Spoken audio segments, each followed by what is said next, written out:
مصدع حبتين بس لسه مركز، مش هعجز بالكلام بعزز، بالنسبة لي شرشر بدل. أول بنات تغني راب في مصر، تؤدي راب في مصر، لأن هيطلع المحنكين يقول لك الراب أداء مش غنى، فازاي تقول تغني راب؟ لا، قول أدي راب. فهم صح يعني، بس يعني مش مستاهل والله يا جماعة، يعني مش مستاهل، في النهاية أغاني، يعني نهدى شوية، الموضوع مش مستاهل. مين أول بنات غنت راب في مصر؟ هنرجع تاني لمعاناة جين زي مع التاريخ، وقد ايه جين زي، معرفش مين من جين زي عارف تاريخ الراب اصلا، ان في ناس كتير من جين زي فعلا مقتنعين ان الراب بدأ مع ويجز مثلا، وان تاريخ الراب المصري والحقبة الاولى للراب المصري والزمن الماضي السحيق الغابر بدأ مثلا ابو يوسف مثلا 2013. ده بقى اللي هو بص يعني العصر الحجري للراب المصري.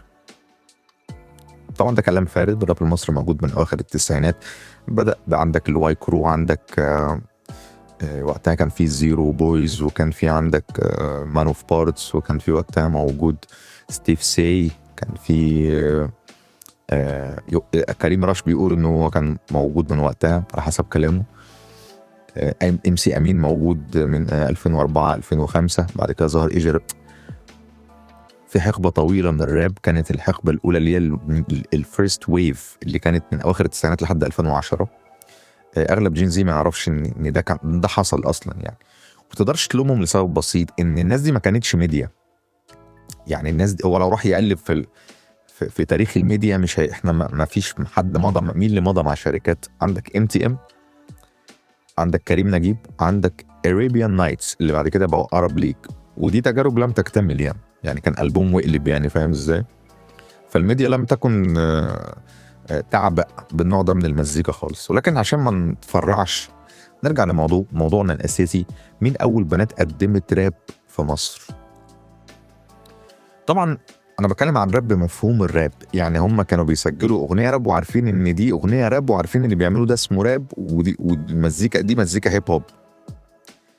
هتقول لي اصل في، لان لما انا نزلت منشور بتكلم عن الموضوع ده على السوشيال ميديا، رد عليا حد قال لي في ألبوم لواحده اسمها سالي سنه 92 اسمه حكايه بنت، وفعلا الألبوم ده فيه جزء كده قريب شبه الراب كده، بتقول لا لو كنت مش عارف ايه، اللي هو احنا بنسميه في المزيكا الريستاتيف، ونوع من الاداء المسرحي كده على الايقاع، بنقول عليه الغنى الريستاتيف يعني. وده موجود من زمان، من الاربعينات والثلاثينات يعني، بيستخدم في الاداء المسرحي. بس هل تقدر تسمي ده راب؟ انا ما اعتقدش. يعني عندك مثلا الاصل لو كده يبقى الفنان محمد فؤاد بقى اول واحد قدم راب. يعني انت عندك مثلا اغنيه قرب تعالى في البوم مشينا 92 محمد فؤاد، بيقول لك بالظبط كده، وعلى بيت بوم باب على فكره: قرب تعالى وقرب شوف يلي هواك في العين مكشوف، قرب تعالى وقرب شوف يلي هواك في العين مكشوف، ليه تستخبى؟ طب طل حبه، ده احنا الاحبه في وسط الوف. هل نعتبر ان ده يعني دي اغنيه راب بقى ونتعامل معاها على هذا الاساس؟ طبعا يعني هو ما حصلش ان هو يعني الكوبليه اللي بعده قلب مقسوم على طول، وقرب تعالى وقرب شوف يلي هواك في العين مكشوف، فدخل في حته تانية خالص يعني. فده مش راب. وسالي ما يعتبرش برضه محسوب. لكن حسب ابحاثي انا بتكلم على مصر طبعا، اول بنات ادت راب في مصر كانت اغنيه اسمها البنات جت سنه 2003. والاغنيه دي كانت من انتاج وتحت اشراف الواي كرو. الاغنيه اسمها البنات جت، وبتقدمها يعني بنتين في باند اسمه اكس كرو. الباند ده اتولد وتوفى في نفس التراك، يعني الباند ده ملوش اي حاجه الا غير التراك ده بس. هم عملوا التراك ده وانتهى الامر، انتهت مهمتهم في الحياه، وملهمش اي حاجه تانية. يعني انت لو هتقعد تدور مفيش داعي تدور، لان انا جبت المعلومه من المصدر. يعني انا قعدت ادور كتير ورا الاغنيه دي. الاغنيه دي قدمتها فرقه الاكس كرو بدعم من الواي كرو. المزيكا كانت عمر بوفلوت، والاشراف على الموضوع كان ياسين زهران. وحتى في الباكات، يعني الاصوات الرجالي اللي في التراك في الباكات كانوا عمر بوفلوت وكانوا ياسين زهران. الكلمات والاداء كانت اكس كوين ونور كاندي. اكس كوين رابر مصريه اسكندريه، نور كاندي رابر مصري نص مصري نص سوري. الاغنيه اتقدمت وظهرت سنه 2002 2003 تقريبا. يعني انا حاولت اجمع معلومات عن الموضوع ده وقدرت ان انا اوصل للمعلومات دي عن طريق اكس كوين ذات نفسها. يعني اكس كوين انا اعرفها شخصيا الحقيقه يعني. واللي قدرت اعرفه ان المشروع ده كله كان مشروع من فكره يعني كان متحمس له جدا كان ياسين زهران، وهو اللي اشرف على الموضوع ان هو يتم يعني. والمزيكا كانت عمر بوفلوت. والاغنيه دي لما انتجت وظهرت كانت ظاهره بجوده كويسه قوي بالنسبه للوقت ده. الوقت ده كان الناس اللي بتأدي راب في مصر وبتقدم راب كانوا بيعانوا مع الكواليتي، لان كان كلها جهود ذاتيه. مفيش حد قادر يقنع شركه انتاج ان هي تنتج له اغاني راب فيروح يسجل في استوديو مثلا. مساله كانت صعبه جدا. فكنا نعتمد على التكنولوجيا المتاحه وقتها، وهي الانترنت والكمبيوترات والبرامج السوفت وير. الدي اي دبليو متواضع جدا، سجل بمايك سماعه. لكن بوفلو كان متطور كتير عننا، لان هو كان اصلا بادئ الموضوع ده من قبل ما يجي مصر، وغالبا هو كان دي جي او يعني كان شغال في الصناعه دي، فهو عارف الادوات اللي المفروض تبقى موجوده، وكان معاه العده والادوات اللي هي بروفيشنال جدا بالنسبه للوقت ده. فالاغنيه طالعه كويسه قوي. وانا من الناس اللي اول ما سمعتها انبهرت بصراحه. انا اصلا عرفت الاغنيه دي قبل ما اعرف الواي كرو اساسا يعني انا سمعت الاغنيه دي الاول وبعد كده سمعت الواي كرو. يعني من خلال الاغنيه دي كانت مدخل على الواي كرو.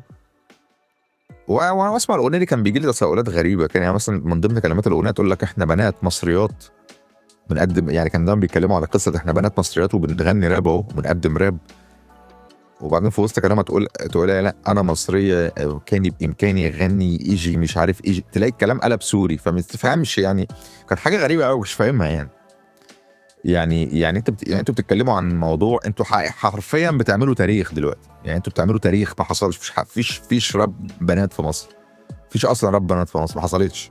ما انتوا بتعملوا حاجه ما حصلتش قبل كده، واحنا بنات مصريات وبتاع، فتقوم قايله متكلمه سوري. يعني مش فاهم الفكره. طب انت بوظت الدنيا حضرتك. طبعا لما دخلت في نقاش مع اكس كوين عشان افهم ايه الفكره من ده يعني، فهي كانت بتقول ان ده كان كلها افكار ياسين زهران.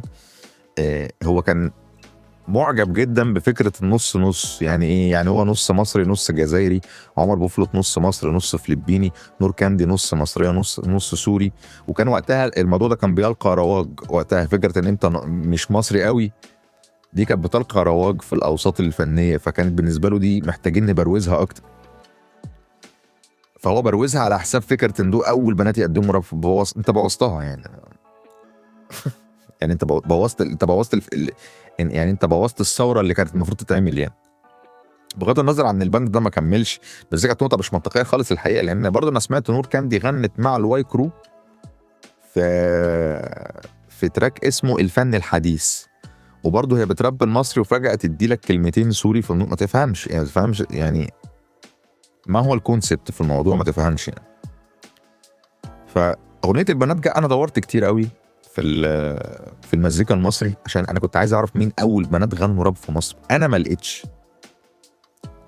وقد يختلف معايا بعض الناس يكون عندهم معلومات انا مش عارفها بصراحه. فلو انتوا ايها المشاهدين الاعزاء عندكم معلومات مش عندي، وعندك فكره مثلا ان في بنات كانوا بيغنوا راب قبل 2002 2003 غير الاكس كرو تراك البنات جت، قول لي.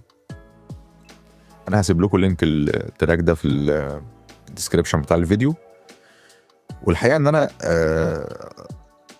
انا عانيت عشان الاقي التراك ده اصلا، لان الهيستوري والارشيف بتاع مزيكا الراب المصري في اول 10 15 سنه تقريبا لحد 2010، يعني لحد 2010 قبل 2010 مفيش ارشيف، مفيش مكان واحد مجمع لك الاغاني دي. فانت بتضطر تقعد تدور وتعتمد على ذاكرتك، ولازم تكون انت عشت الفتره دي عشان تبقى عارف انت بتدور على ايه. يعني لو انت جين زي مش هتعرف انت بتدور على ايه، مش هتلاقي مكان تدور فيه. يعني لازم تسال حد من اللي عاش الفتره دي عشان يقول لك المعلومات دي.